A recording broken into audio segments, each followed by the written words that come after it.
Lundi dernier à Nice, Mathieu Bodmer termine l'entraînement par un tennis-ballon avec son fils. Sur le bord du terrain, un seul spectateur, Hatem Ben Arfa. Accélère-le. Le pied gauche, il a pas de pied gauche ton fils, mon frère. Ouais, t'es fou toi, t'as pas vu mes buts, tu fais droit. Dans le feuilleton Ben Arfa, Mathieu Bodmer a tout suivi. Des premiers contacts avec le gym jusqu'à ses buts du pied droit. L'an dernier, son ancien coéquipier à Lyon lui propose de le rejoindre à Nice. C'est le début de l'histoire. On a discuté et puis il m'a dit ça t'intéresserait pas de venir à Nice? Je lui ai dit bien sûr, ça m'intéresserait. Ben Arfa est d'abord convaincu par le capitaine niçois, mais aussi et surtout par Claude Puel. Vincent Minicini a suivi son arrivée pour Nice Matin. De la vie de l'entourage d'Hatem Ben Arfa, on parle d'une rencontre assez forte entre les deux hommes. Claude Puel lui a rapidement un petit peu donné les clés du camion en changeant de système à l'intersaison, en passant en 4-4-2, en lui donnant un petit peu les clés de l'équipe. On disait que c'est une personne très dure, très rigide, etc. Mais quand j'ai vu que c'est vraiment une personne intègre qui a des valeurs humaines. Aujourd'hui, le duo Puel-Ben Arfa fonctionne parfaitement.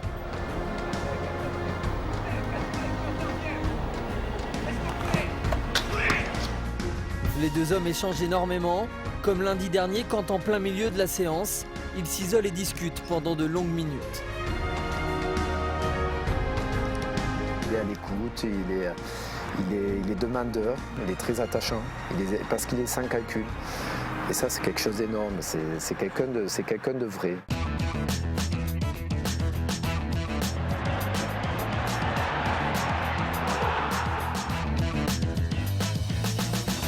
Beaucoup de plaisir aujourd'hui, tout le monde a pris du plaisir, je prends beaucoup de plaisir. Depuis son arrivée sur la Côte d'Azur, dans ses discours d'après-match, le mot plaisir revient sans cesse. Tout le monde dans le club me fait confiance, donc ça aide beaucoup. Et puis il y a vraiment une bonne atmosphère dans ce club, on travaille dans la sérénité. La bonne atmosphère dont parle Hatem Ben Arfa, c'est sûrement ce qui différencie Nice de Lyon ou Marseille par exemple. C'est en tout cas l'avis de son ami Mathieu Bodmer. Ça marche parce qu'ici on le laisse tranquille. Il a besoin d'affection, de savoir que le club a besoin de lui. Peut-être qu'il est plus fait pour des clubs intermédiaires que pour des grands clubs. Peut-être qu'il n'est pas à l'aise dans les vestiaires où il y a beaucoup d'ego. À Nice, Ben Arfa est la seule vraie star de l'effectif et celui que beaucoup de ses coéquipiers admirent, à l'image de Saïd Benrahma. Le jeune Algérien a toujours été fan de l'ancien Lyonnais. Sur son Facebook, il s'est même longtemps appelé Saïd Ben Arfa, une mention toujours visible dans l'adresse de son compte. Que ressent-il aujourd'hui en jouant aux côtés de son idole? Impossible de lui demander. L'OGC Nice refuse systématiquement toute demande d'interview pour parler de Ben Arfa. C'était important pour lui de ne pas le présenter comme la figure de l'OGC Nice et baser toute la com du club sur lui, parce que ça allait le mener dans le mur. Lundi, 2 jours après la défaite contre Ajaccio, quand une journaliste évoque le rôle individuel de Ben Arfa, son coach sort le bouclier.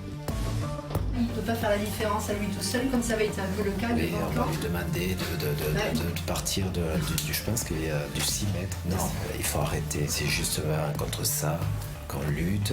Hatem s'inscrit dans un registre collectif et Hatem n'est pas le sauveur. Claude Puel est dans son rôle, mais difficile d'empêcher les médias de s'enflammer après certains exploits.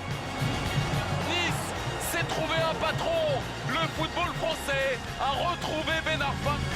N'en déplaise au coach niçois, le lendemain c'est bien le nom du franco-tunisien qu'on voyait à la une de Nice Matin.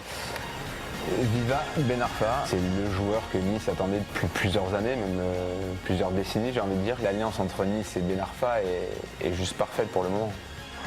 Avec Hatem Ben Arfa, Nice a mis la main sur un trésor qui brille bien de trop pour passer inaperçu.